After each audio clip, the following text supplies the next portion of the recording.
The following is a demonstration of Reed Manufacturing's drill-powered hydrostatic test pump.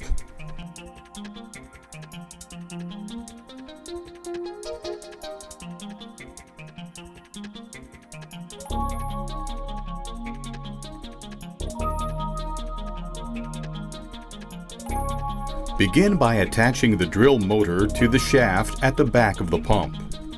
The pump can be run in either the clockwise or counterclockwise direction. Connect the water supply line to the pump, being sure that the connection is snug to keep outside air from entering the pump.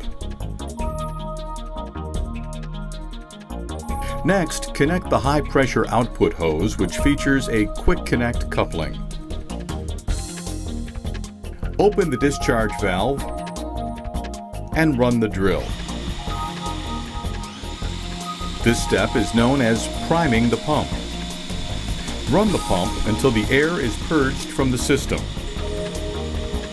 Turn off the pump and close the discharge valve. Next, run the pump with the valves closed to check the output pressure by looking at the gauge on the pump.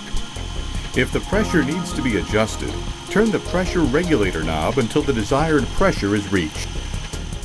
Connect the end of the high-pressure hose to the system to be tested. Open both the output valve on the pump and the valve on the system being tested.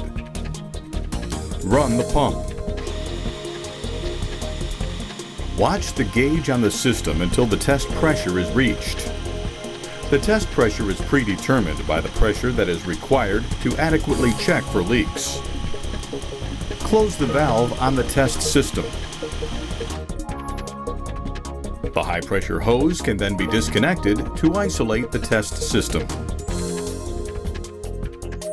Before storage of the pump, disconnect the hoses from the pump and open both of the valves. Run the pump for a few seconds to remove the majority of the water remaining in the pump.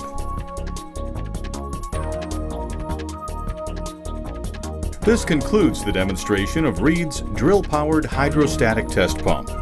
For more information on this product, visit www.reedmfgco.com.